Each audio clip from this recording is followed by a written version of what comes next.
दरम्यान एकीकडे विरोधकांची बाजू लावून धरताना आपल्याला महाविकास आघाडीतले जे प्रमुख नेते आहेत त्यापैकी भास्कर जाधव हे दिसलेले होते। मात्र या महाविकास आघाडीबाबत एक नवं प्रश्नचिन्ह निर्माण झालेलं आहे। अर्थात हे प्रश्नचिन्ह निर्माण झालेलं आहे ते म्हणजे महाविकास आघाडीच्या भवितव्याबाबतच।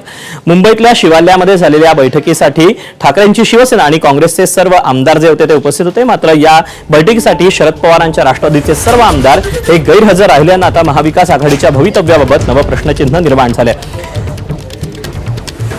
राष्ट्रवादीच्या विलीनीकरणाची चर्चा एकीकडे सुरू असताना सर्व नेते अनुपस्थित राहिल्यानं मविया संपुष्टात आली का असा प्रश्न विचारला जातोय। यावर शिवसेना ठाकरे पक्षाचे नेते भास्कर जाधव यांनी कशी सारवासारव केली ती आपण पाहूया।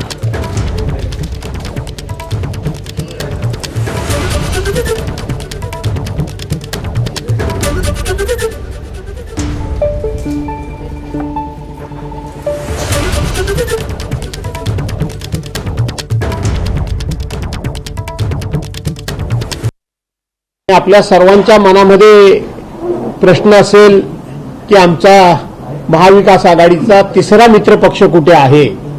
थोडंसं कामांमुळे आणि थोडासा कम्युनिकेशन गॅप झाल्यामुळे त्यांना थोडा पोहोचण्याकरता वेळ होतोय, परंतु आम्ही सगळे एकत्रच आहोत। राज्याचं यंदाचं अर्थसंकल्पीय अधिवेशन हे अनेक अर्थांनी महत्त्वाचं आहे। मात्र यासोबतच या अधिवेशनामध्ये आणखीन एक चर्चा होऊ शकते ती म्हणजे विरोधी पक्षनेते पद जे सभागृहामध्ये अतिशय महत्त्वाचं असतं। यावेळेला मात्र दोन्ही सभागृहामध्ये कुठलाही विरोधी पक्ष नेता नसणार आहे। अपुऱ्या संख्याबळाचं कारण देत विधानसभा अध्यक्षांनी विरोधी पक्षनेते पदाचा निर्णय हा प्रलंबित ठेवला। यावरून विरोधकांनी सरकारला चांगलंच लक्ष केलं। सरकार भीतीपोटी विरोधी पक्षनेता नेमत नसल्याचा आरोप ठाकरेंच्या पक्षाचे खासदार संजय राऊत यांनी केला। तर सरकारला नेमकी कसली भीती आहे असा सवाल आमदार आदित्य ठाकरेंनी उपस्थित केला आहे।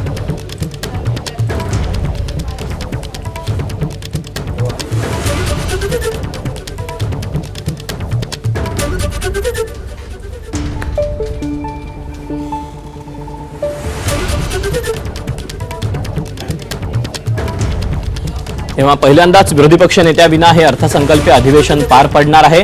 दरम्यान विरोधी पक्ष नेतेपद हे प्रलंबित ठेवल्यामुळे आता विरोधकांकडून विधानसभा अध्यक्षांना टार्गेट करण्यात येते, विधानसभा अध्यक्षांवर टीका देखील करण्यात येते। मात्र या सगळ्या पार्श्वभूमीवर आता सरकारकडून काय नेमकं स्पष्टीकरण देण्यात येतंय हे पाहणं महत्त्वाचं असणार आहे। मात्र सरकार हे आम्हाला घाबरतंय अशी जी टीका आहे ती आता विरोधकांकडून करण्यात आलेली आहे।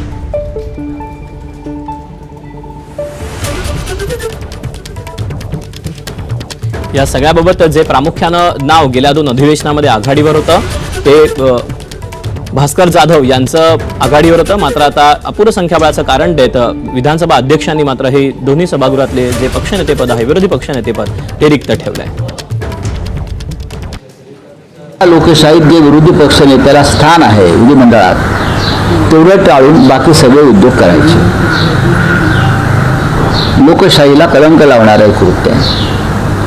विधान परिषदेत आणि विधानसभेत विरोधी पक्षनेता दिला तर तो अनेक विषय घणाघातीपणे मांडेल, अनेक विषयांवरती चर्चा घडवून आणेल आणि सरकारची कोंडी करेल। या भीतीपोटी जर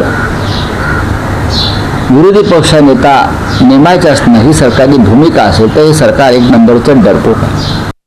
दोन अधिवेशन आम्ही मागत आहोत की एवढं बहुमताचं सरकार असताना विरोधी पक्ष नेत्याची एवढी भीती का असावी भाजपला हा प्रश्न आहेच। आणि म्हणून वरच्या अवस्थेत असेल ते खायचं म्हणजे विधान परिषद आणि विधानसभेत दोन्हीकडे आमची जी मागणी केलेली आहे त्याला त्यांनी एकतर उत्तर द्यावं किंवा दाद द्यावं।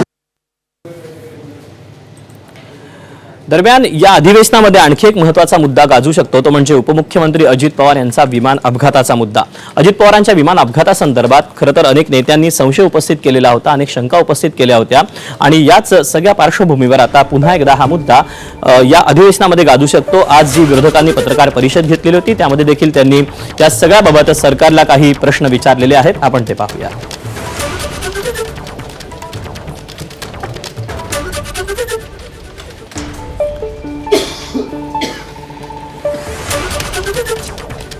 रोहित पवारांनी देखील काही दिवसांपूर्वी या सगळ्याबाबत पत्रकार परिषद घेतलेली होती आणि अजित पवारांच्या या विमान अपघातासंदर्भात काही प्रश्नचिन्ह उपस्थित केलेलं होतं। अशात आता राज्याचं अर्थसंकल्पीय अधिवेशन देखील पार पडत आहे. त्यामुळे आता या अर्थसंकल्पीय अधिवेशनामध्ये देखील हा मुद्दा उपस्थित केला जाऊ शकतो आणि सरकारवर देखील विरोधकांकडून वार केले जाऊ शकतात. आता या सगळ्याबाबत सरकारकडनं काय नेमकं पुढे केलं जात आहे, कुठली कारणं दिली जात आहेत, काय स्पष्टीकरण दिलं जात आहे हे पाहणं महत्त्वाचं आहे.